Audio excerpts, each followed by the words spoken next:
Nova is in the driver's seat today. Take us through it. Appreciate it, Erica. I have been analyzing this, and there are patterns you need to see. Here is something most people get completely wrong. They assume 65 is the standard retirement age for Social Security. The data tells a different story. Full retirement age depends on when you were born, and for anyone born in 1960 or later, it is 67. I have seen this confusion play out many times over the years. People walk into financial planning meetings, certain they can retire at 65 and get their full Social Security check. And someone has to explain that the rules changed 40 years ago. The 1983 reforms were a significant moment. And that 1983 reform connects to something important. Congress needed a long runway to phase in the change. You cannot tell someone who is 55 that their retirement age just jumped 2 years. So they designed a gradual slide covering birth years from 1938 all the way to 1960. The goal was solvency. The program was running short on reserves in the early 1980s. Raising the retirement age reduces total lifetime payments per retiree, which extends how long the trust fund can sustain the system. It was a calculated trade-off. The key takeaway from the history: do not assume any number you heard years ago still applies to you.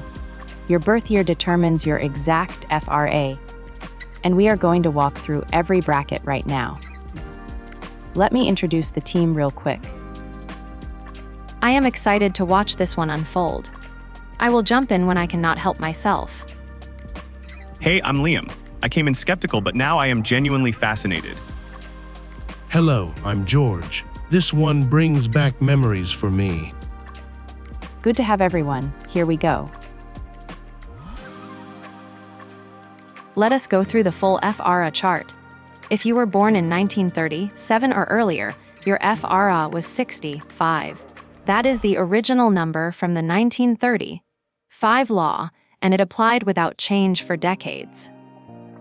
Erica is right, and here is where it gets interesting. The 1938 through 1940 birth years saw FRA climb gradually from 65 and 2 months up to 65 and 10 months. Then it paused. The 1943 through 1954 group has a flat FRA of exactly 66. And then the 1955 through 1959 group is where it gets tricky. FRA starts climbing again in 2-month steps. Then anyone born in 1960 or after lands at 67. That is where the scale tops out. So if you are working with someone born in 1958, for example, their FRA is 66 and 8 months, not 66, not 67. 66 and 8 months exactly. The precision matters because every month early or late changes their benefit permanently.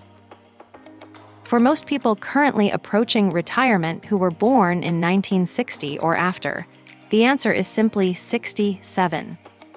Congress has not legislated any further increases, though the topic surfaces periodically when trust fund solvency debates heat up. Let us zero in on the 1955 to 59 sliding scale, because that is where I see the most confusion. Each birth year adds exactly 2 months to the FRA. So if you were born in 1955, your FRA is 66 years and 2 months. 1956 is 66 and 4 months. 1957 is 66 and 6 months. 1958 is 66 and 8 months. And 1959 is 66 and 10 months. Then at 1960, the next step would have been 67, which is exactly where it landed. What surprises me is how many people born in the 1950s never looked this up. They assume 66. Maybe they have a sibling born in 1950, one with an FRA of 66, and assume the same applies to them.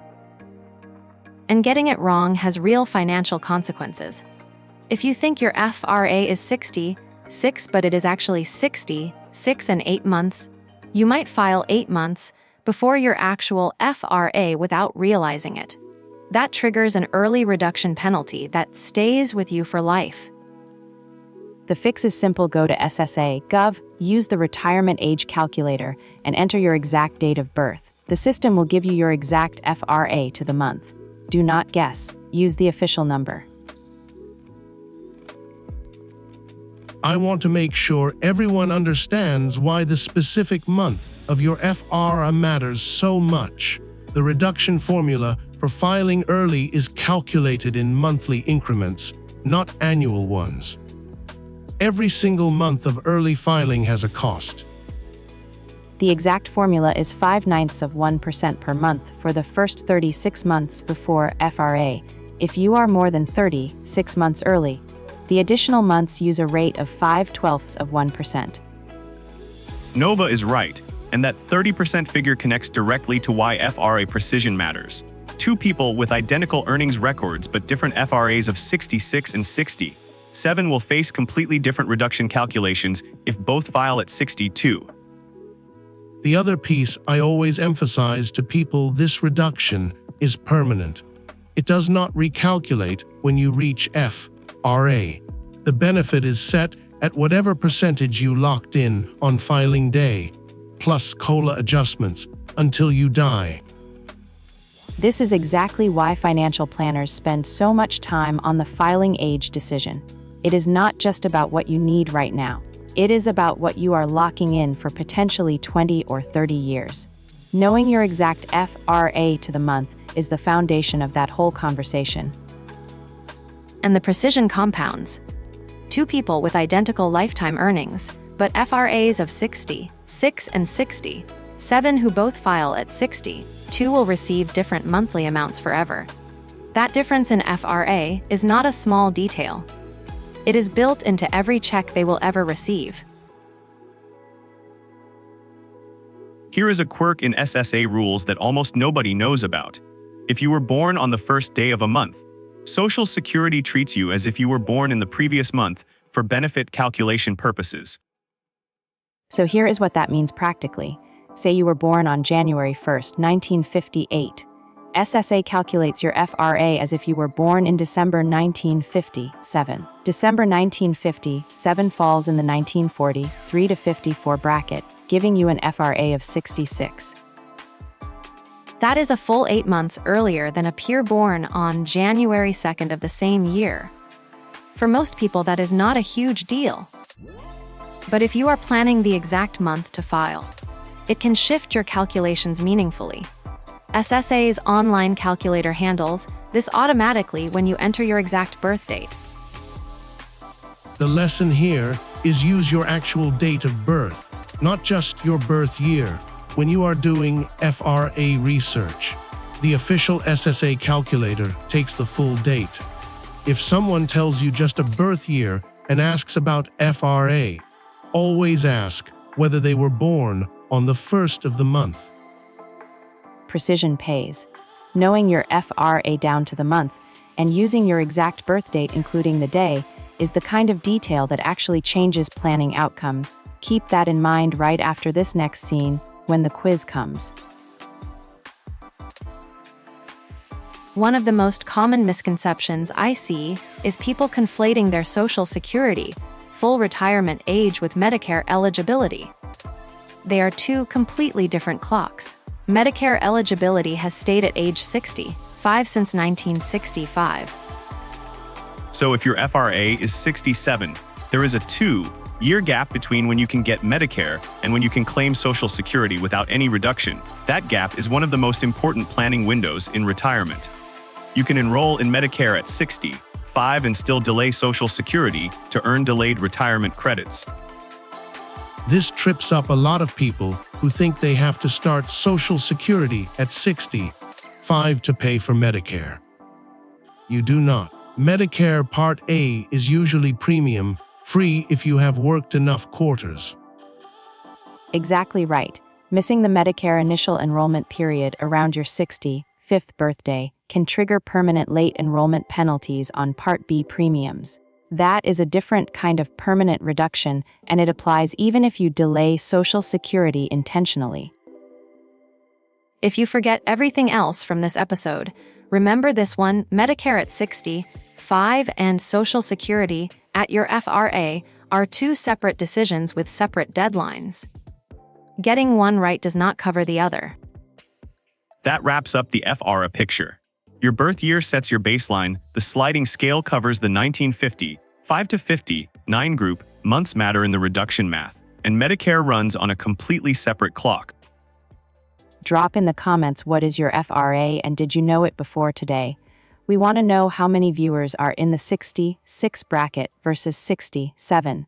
In the next episode, Erica, George, Liam, and I will show you exactly what happens between your PIA and the check that actually hits your account. Okay, it is quiz time. Let's find out what stuck. Think through each question carefully before you answer. Your like and subscribe tells the algorithm this content matters. Hit both and help us reach more learners. What is the full retirement age for someone born in 1960 or later?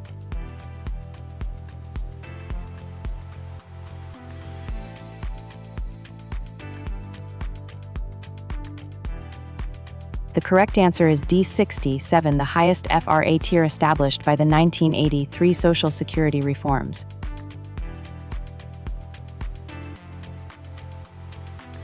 A worker was born in 1957. What is their full retirement age?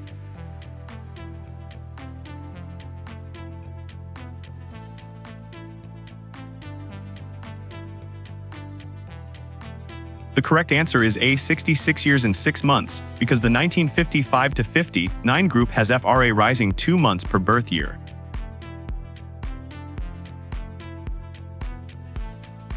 What is the relationship between Medicare eligibility age and Social Security full retirement age?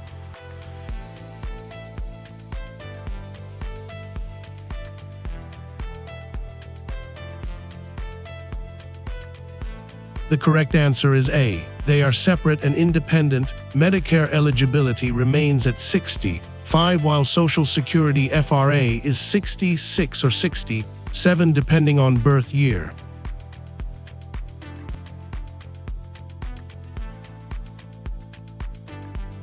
Here is what the data tells us.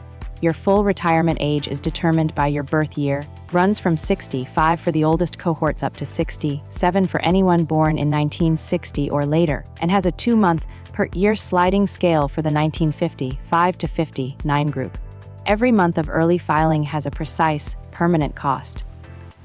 And in the next episode, we are going to take your PIA number and your FRA knowledge and show you exactly what adjustments transform the PIA on your statement into the actual deposit that hits your bank account. Early reductions, delayed credits, Medicare deductions, all of it. If this series is helping you connect the dots on Social Security, please subscribe and share it with someone approaching retirement. These are decisions that are much easier to get right with the right information early. See you in the next video. Great series so far. The pattern was always there. Now you can see it too. Impressive work, Nova. I almost did not want to interrupt. Professor Erica signing off.